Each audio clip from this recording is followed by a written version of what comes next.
Hello and welcome to the Service-Based Business Society podcast. I am your host, Tiffany-Ann. On our weekly episodes, we will dig into everything you need to know about scaling your service-based business without losing sleep. With my experience in creating over 7 figures per month and a passion for marketing, finance, and automation, this show will provide tangible tips and techniques for scaling your business. Let's get started. Hello, everyone. Welcome back. A couple of years ago, I left my corporate job. I was a business partner at that business. I had been there for a long time and had built a huge team that I loved very, very much. And so when I made the decision to leave and start my own journey of entrepreneurship, that was a big decision. And so, when I saw this next guest's information, I thought, hey, this hits really close to home. And I knew I had to have her on. So today we're going to be talking with Christen and James, also known as CJ.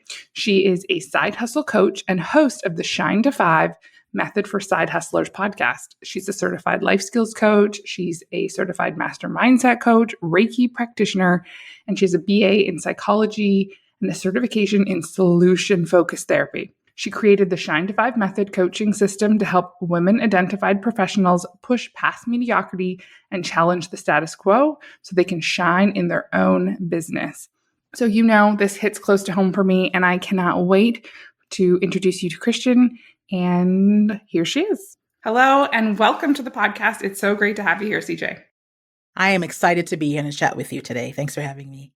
I've been checking out your bio and whatnot. I was recording the intro and this topic resonates with me so much. I left, corporate a couple of years ago now. And that was one of the biggest decisions, I would say, of my life, actually.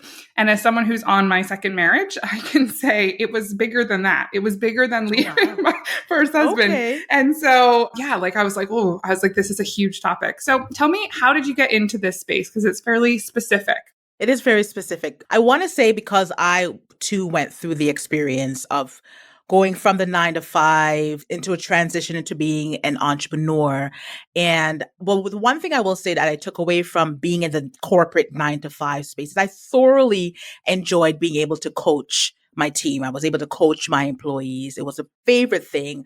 So once I broke free of my 9 to 5 and trying to decide what direction I would take my coaching business in, I always knew that I wanted to support women identified professionals through that transition, because like you just said, like it's a bigger thing than deciding to leave a marriage, right? It's a huge transition. And I know that I could not have done it without the support of a coach. I couldn't. I admit that all the time. So I want to be able to provide that support and validation for women who are really trying. They're on the cusp of leaving. They can't quite. So that I want to be able to push them so they can follow through on it.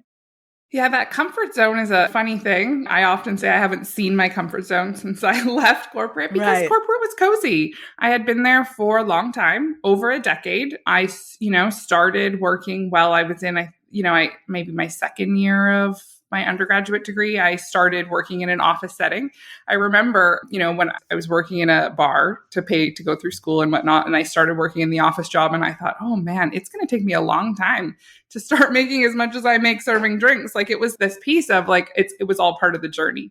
But, it became cozy and, you work through different positions and different teams. And like you said, it's coaching a team. And there were some parts of it that were so fulfilling and rewarding, which is why it was such a hard decision to leave.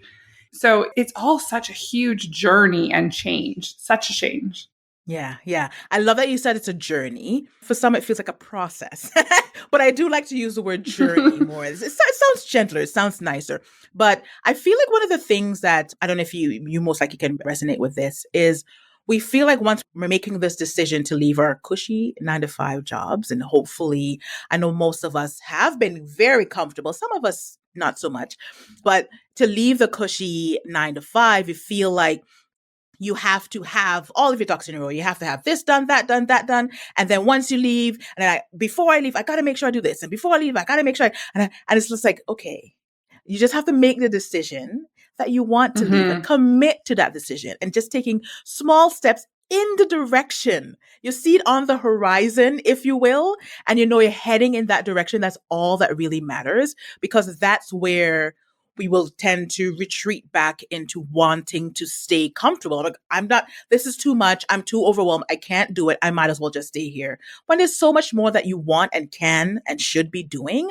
And I'm just here to champion everyone to getting to making it to that horizon. Yeah, it's interesting. I think I probably talked about it for like a year and a half before, maybe even longer before I did it, because you do start to like, whoa, but what about this? Oh, but what about that? And you come up with these kind of like mental excuses. And really, it's not just leaving, corporate. That really anything, starting a business, changing your business, changing your relationship, anytime where you're like, I want change, but do I want to give up what I have? It's like this, and I think if you're a little more risk adverse, then you're like, I know it's kind of that devil you know versus devil you don't. And so people just like, I think I'm just going to stay comfortable. I'm just going to stay where I am. Yeah. Because we are wired. We are wired to resist change. We are wired to want to stick to the familiar and to stay comfortable and to crave that stability. So anytime something challenges that and we see the possibility for change, our initial reaction is always like, but do I have to? When it's so much, because it's easier. It's easier to just stay comfortable, but nothing worth it comes easily. And we just have to remember that, as corny and as cliche as it sounds, nothing worth it really does come easily, but we are definitely wired to want to say, resist it, to say this doesn't feel that kind of fight or flight tendency we have to tend to gravitate to. So we want to say, no, thanks. So it's really about pushing through that, accepting that I'm going to have to get used to some change. And with that change will come a lot of growth and a lot of discomfort, but it'll be worth it in the end. Yeah, I think that there's often, and I've talked about it on the podcast a few episodes ago when we were kind of coming up to New Year, there's always this kind of like, oh, next year will be different and it'll be amazing. And, you see these posts kind of in December, and then you see these posts kind of end of January. Oh my goodness, 2023 is the exact same as 2022. And oh, this is not good. And there's kind of in your mind, you set these things that are like, ooh, after this date, it's going to be great. And It really is a journey. And so sometimes it works out that way and sometimes it doesn't. And I think we have to kind of trust the process and keep going. Yeah. If you don't like what's happening, you have to keep going because, nothing changes in exactly the spot that you are. Exactly. And I always like to remind people whenever I hear them say that, I'm waiting for the right time. So it's not time yet because we both probably use that line, that excuse. But I'm waiting for the right time. It's, everything will work out when it's supposed to work out. Oh, I have to do this.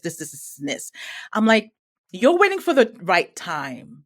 But time isn't waiting for you. Time keeps on ticking. Time keeps on doing its thing. It's not like time says, oh, you're not ready yet?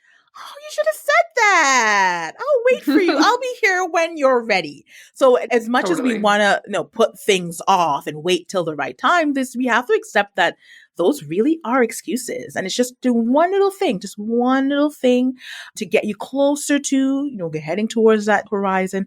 Just one thing per day. That's all it takes. Yeah, it's interesting because you do, whether it's time, I think the other one for people who are leaving corporate, depending on their different like salary piece, is not just time, but is also money. You're leaving financial stability. And so it's very interesting. In the online space, I really see this two distinct groups of people. And one are the people who started their business because they wanted to pay for a family vacation. They wanted to help get out of debt. And so they started something and it turned into something massive. And they didn't necessarily start out with that plan, but they got started with this intention of like, oh, I just want to make a little bit. And then you have this other distinct group of people who are leaving, the corporate world or leaving, working for someone else or however, and they're coming with this, okay, well, I make X dollars and now I need to replace X dollars within X number of days. And I think that is an entirely different spot to start from because you start almost with this pressure of like, okay, well, I need to, like, I have this financial gap that needs to be closed in a certain time frame. Yeah. And that's the thing, in a certain time frame. So even as you are adjusting to one day, hopefully soon, being a full-time entrepreneur, being your own boss, you give yourself enough of that space and that time to say, okay, well, this is how much I make. This is how much I need. This is my debt and my expenses and all the other financial responsibilities. And we got to get comfortable. That's the other thing too. We got to get comfortable with looking at our numbers and all the icky stuff. That some of us, it doesn't come naturally for all of us to do that, but really getting comfortable with looking at your numbers and being able to, when you set an income goal, you know, how many products or services that you need to sell in order to make a profit, and what are you supplementing in your income in order to be able to replace what you'll be leaving behind once you leave the stability of a 9 to 5. But absolutely, time and money are usually the biggest reasons/excuses that most, if not all of us, do stick around in that 9 to 5 setting longer than I stayed 5 years longer than I wanted to. I really had to work up to, and then even at that point, I willed mine into, the universe had to intervene for me because I spoke it into existence. I'm big on the law of attraction, and even especially after my experience of saying, I would really love to get laid off. That'd be awesome. I'd love to get my package and I can do this and that's exactly what happened. But that's not the case. And then they did offer me another position. I was like, this is my opportunity. I'm going to have to decline. But that's not necessarily the case for each person. Like, they need to have to really make that decision. Get into the habit of doing the things that you feel like will set you up for success when you become an entrepreneur. And if money, time freedom, and then the money freedom, the financial freedom are the two things, well, we have to get used to better managing our time, because we're going from being in the 9 to 5 setting where things are essentially laid out for us. It's 9 to 5, right? So we're going from that, being able to better manage our time and also our finances and set realistic income goals with it too.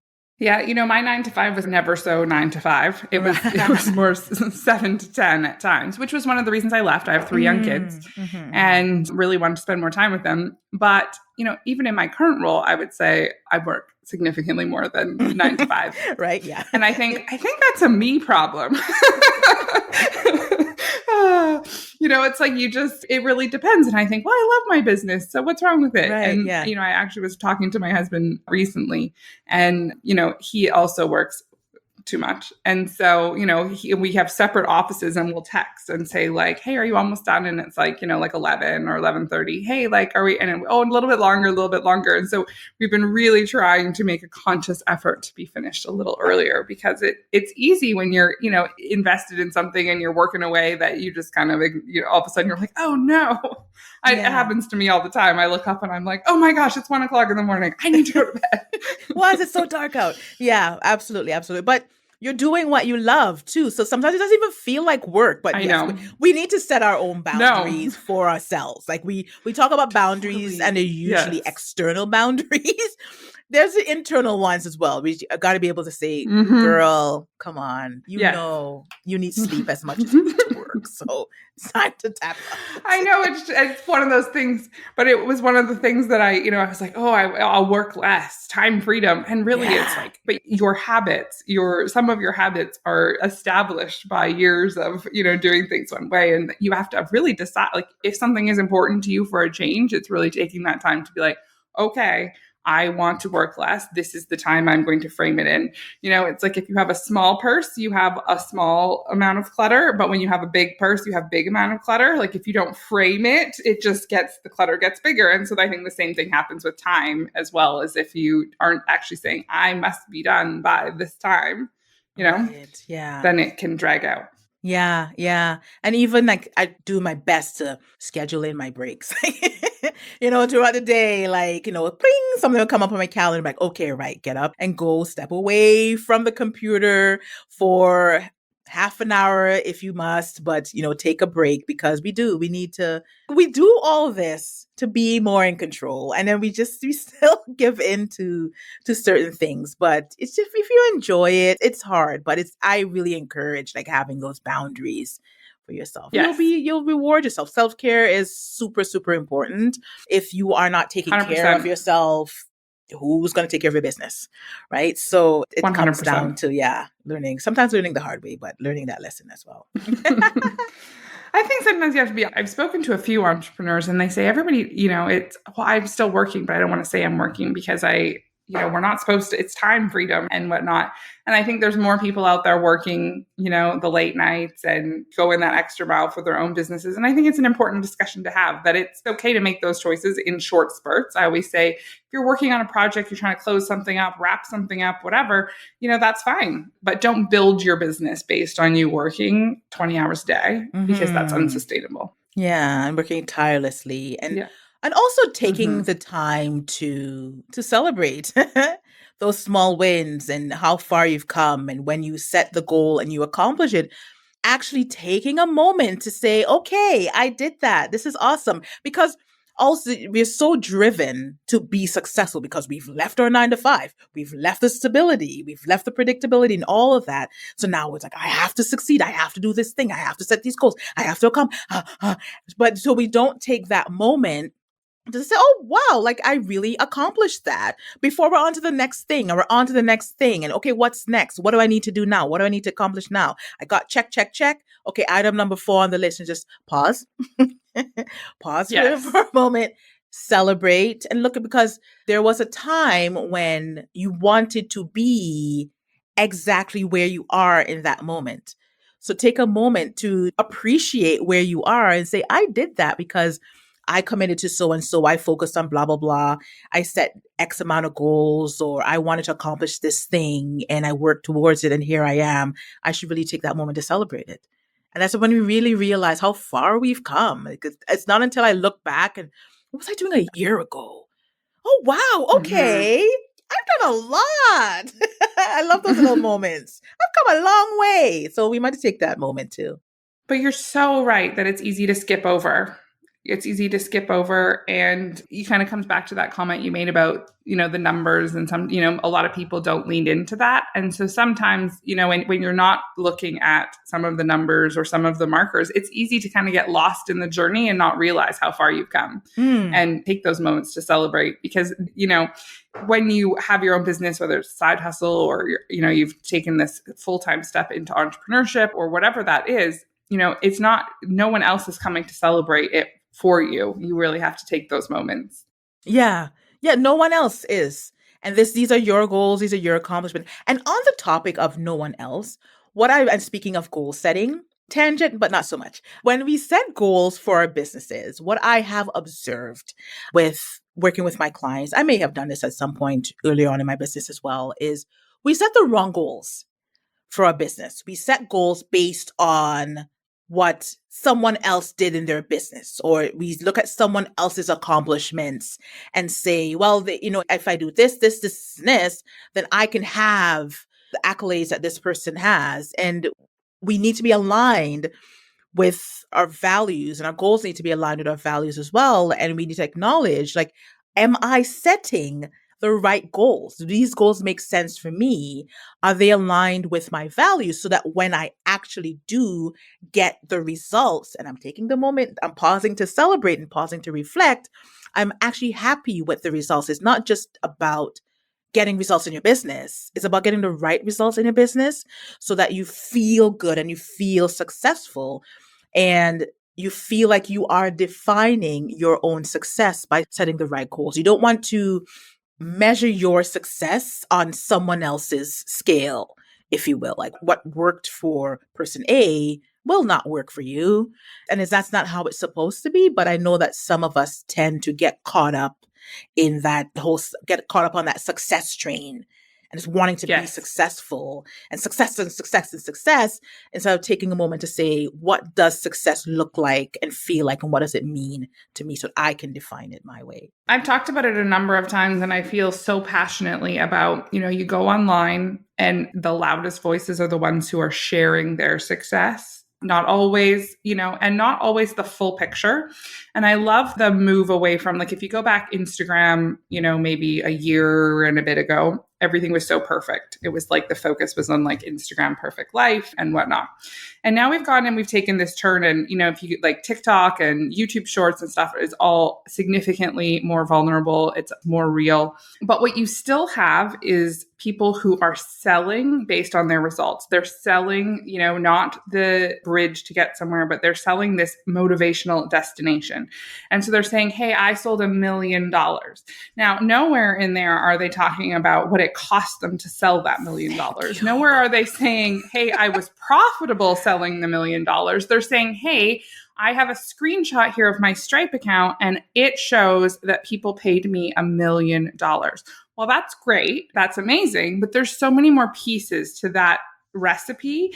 And, one of the things, if we go back, to the Comma Club, it's like the, ClickFunnels Comma Club award, people, and less so people are like posting these things, I think just because ClickFunnels has become slightly less popular, but, it's like you've got all these people who are winning these awards and it's like, okay, but if it costs you, $999,000 to sell $1 million, like, is that worth celebrating? But of course, that's not the part that's always shown. And so, people are like, oh, this person got started in their business and they got this press opportunity, or they got, look, they're selling all of these hundreds of thousands of dollars. But there's all these things that go on behind the scenes. And so, there's this comparison. And so the people who are struggling are not sharing that online typically. I mean, a few, if you're looking in the right places. But for the most part, people don't share the struggle. They don't share the like, oh my goodness, I'm having second thoughts, or the, oh my goodness, I left my super stable, long-term,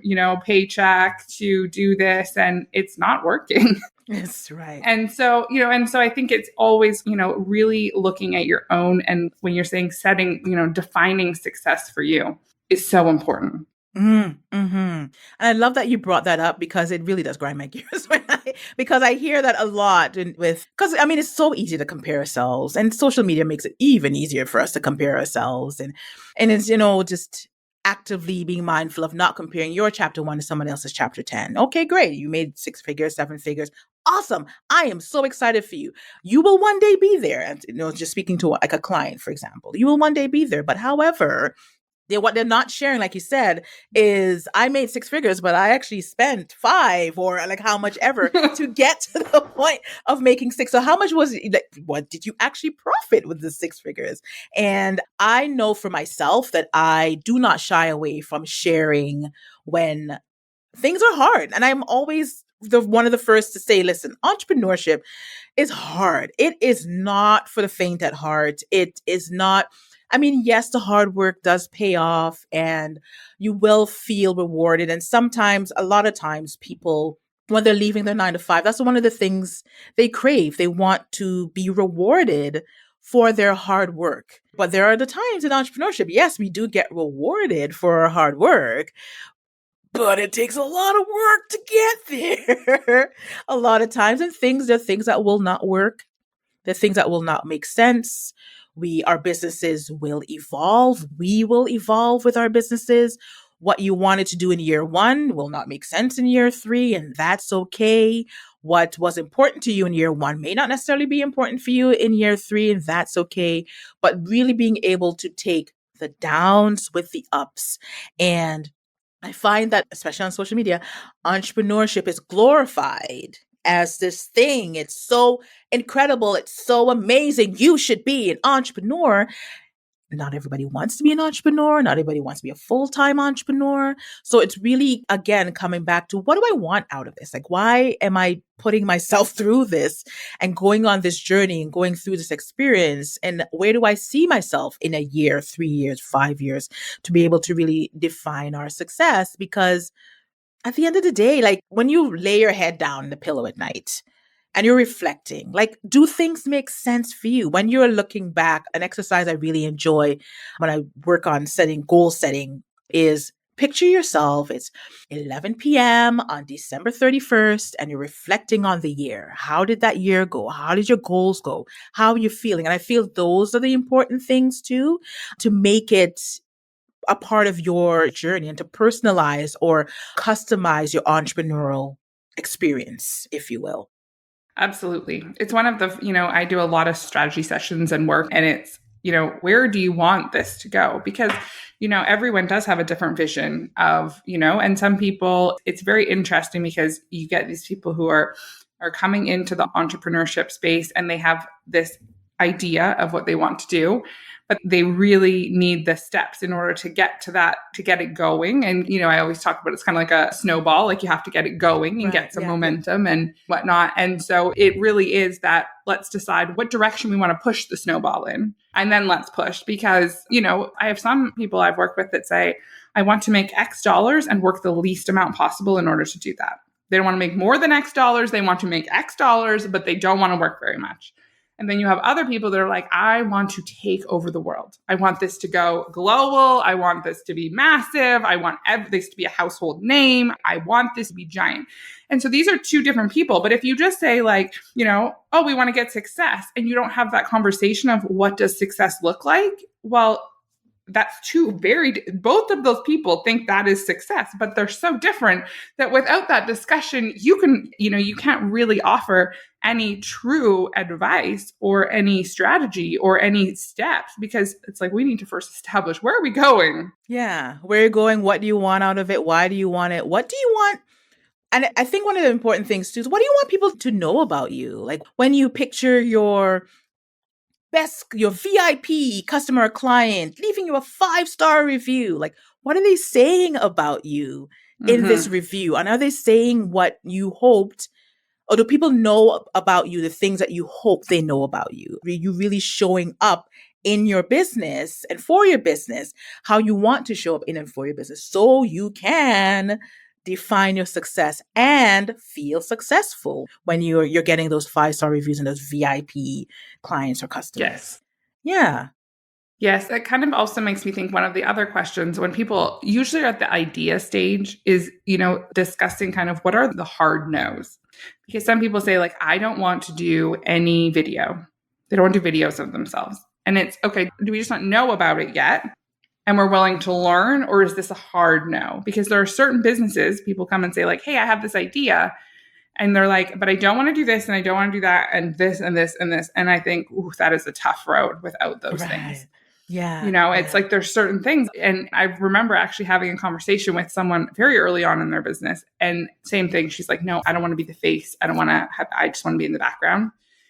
And as she went on and we went through, she actually was part of our year-long mentorship program.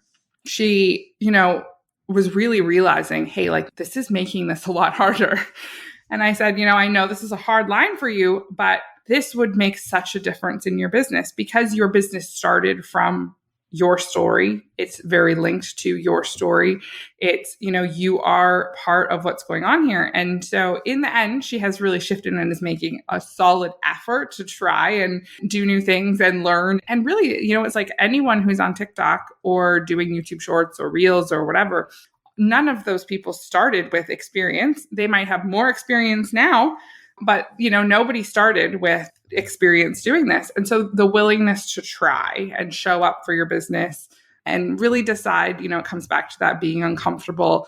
And, how many extra layers of difficulty are you going to add by kind of adding in these like, oh, I'm not willing to do that, or I'm not going to try that. Or, entrepreneurship really does require an open mind because, you're all in on whatever you're working on. Right. And like you said at the very beginning of our convo, it's also about like trusting the process. And when people, once you're willing to try, you're doing, right? You're taking something, you're trying it, but you are actually doing the thing. So with trying, it might not necessarily work out how you wanted it to work out. Maybe you don't even know how it's going to work out. Maybe you see A and then you're looking at Z and you're thinking, okay, well, this is where I want it to be. Not sure of how it's going to all work out, but you're trying. And I think that we have to also take a moment to say, I'm not just trying, I'm doing this thing. And however it goes, whatever is it, I don't look at failure as failure. There are lessons. And there's a lot, because otherwise in entrepreneurship, it's all about failure, right? It's a whole bunch of lessons. A lot of lessons. A lot of lessons. And I think that's the beautiful thing about entrepreneurship is you learn so much about yourself first and foremost. You learn so much about yourself. You learn so much about like your capabilities. You learn so much about the things that you weren't really given the opportunity to learn about if you were in a 9 to 5 setting. I've heard, and I remember feeling like this. People describe it as feeling like they're being placed in a box and they're not really able to explore, really tap into their creativity. So now here you are able to do these things. You're trying and you're doing, and it's whatever you make of it is what will come of it. And whatever you take away from it, a lot of times, yes, I don't even know how many times I have just said, I'm just going to surrender. I'm just going to surrender to this process. I have done what I can. I am doing my best. I planned it out. I carried out whatever steps. It's unfolding how it needs to unfold, how it's meant to unfold, and, and just breathing through it to just trust the process. But know that when you are trying, you are doing, and you can learn so much about yourself. If something doesn't work, don't do it again. Or try something different, or sit back and really reflect on why didn't it work? Why did I want it to work? How can it work? Take it as an opportunity. It's always that teaching moment. It's always an opportunity to learn. And you just keep going. You just keep going. Just keep going. Yeah. Yes. Yeah. Yes. And it comes back to that. If it's not working where you are, you have to keep going. It doesn't matter if you're going to change your path a little bit or whatever, but just staying stationary, being like, oh, this is not working. I'm uncomfortable. This is not good, but not continuing that forward motion. You have to keep that snowball moving, because every time you stop, I was talking to someone recently and she got her business was very successful. And then she had some health stuff. And then she kind of got her business going again. And then she had some family stuff. And then she kind of got her business going. And she said, oh, it's like restarting again. And I said, yes, but you have all of this back. You have this, all of these different things that are going for you already. You have people, they know who you are. You have an email list. You have a Facebook community. You have all your, just start. Just keep going, because, you've got some, and sure, right now it feels like starting over, and that's frustrating. But you just got to get it rolling again, get that snowball rolling again. And, she was discouraged at first because she's like, it used to be this, or it was that. But, when she got, she really dove in for about 3 weeks and really was met with like, oh, it wasn't working. And then sure enough, things start to get going again. And now she's well on her way back to, what she used to have, which is, it's frustrating to get going again, but that's such is life. And in the entrepreneurship journey, when you are your business, things do come up, health, family, change of plans, this or that. And so it really is that just keep going. Just keep going. Yeah. And then even with starting, starting over, or for what I hear, false starts, because you start something, it didn't quite work. At least you're starting. Yes. Again, you're going back to doing Agreed. And trying, right? At least you started. You made a decision and you're following through on something. And starting doesn't have to be anything grand. Starting doesn't have to be all my ducks in a row. I have all this many products and this many services and how many ever clients and blah, blah, blah. Starting could just be just making the decision, sending an email, contacting someone, just doing something that had, again, taking you in, as we're wrapping up, right? Taking you in the direction of that horizon. It's just one step. I talk a lot about like the 0 to 100 mentality, where it's like, oh my God, I gotta. And they're setting all these goals and your mind's at 0, you're at 0 and your mind's at 100. And it's like, whoa. Yeah. Come meet me back at step 1, please. Yes. Let's go through step 1, then 2, all the way to 99. You're ahead of yourself. What can you do now? What goals can you set now? What can you work on right now that realistically fits into your life and your lifestyle? And as long as you start, you're doing something. That's what matters, I think. That's right. Yeah. That's right. So one tangible tip that someone could implement in their life today that's going to have them that quick win. Okay, so speaking of the overwhelm of setting goals, I always encourage people, when you set a goal and you have your desired outcome, to reverse engineer. So you've created this ideal outcome, but asking yourself, what did I do to get to that step? Reverse engineer. So you have your big goal for the year, break that down into quarters. Break that each quarter, you break that down monthly. Each month, you break that down weekly. Each week, you break that down daily. So even with a week, even if it's one task a day, one thing a day, know that it is contributing to the big goal. Reverse engineer, asking yourself, if I want to get there, what do I need to do today to get to the end and not stay stuck on the end. And what can you realistically work on today? One goal, just one thing. Absolutely. Absolutely. And CJ, where can people connect with you? What is the name of your podcast? I'll drop the link in the show notes, but tell us a little more. Where can people connect with you and keep working? I am on all social media, not all, but you can find me on social media platforms at Christen-Ann James. My podcast is called the Shine to 5 Method for Side Hustlers. Shine to 5 Method is my coaching system. Anything Shine to 5 is all CJ. But connect with me at Christen-Ann James, christenannjames.com, and we can take the conversation from there. Awesome. Well, thank you so much. It's been such a pleasure having you. I've had so much fun chatting with you. Thank you for having me today. Well, we are all out of time for today. If you guys have not joined the Service-Based Business Society Facebook community, make sure you head on over to Facebook and we can continue the conversation. Be sure to also follow the show by going to any podcast app and searching Service-Based Business Society, click subscribe, click the 5th star,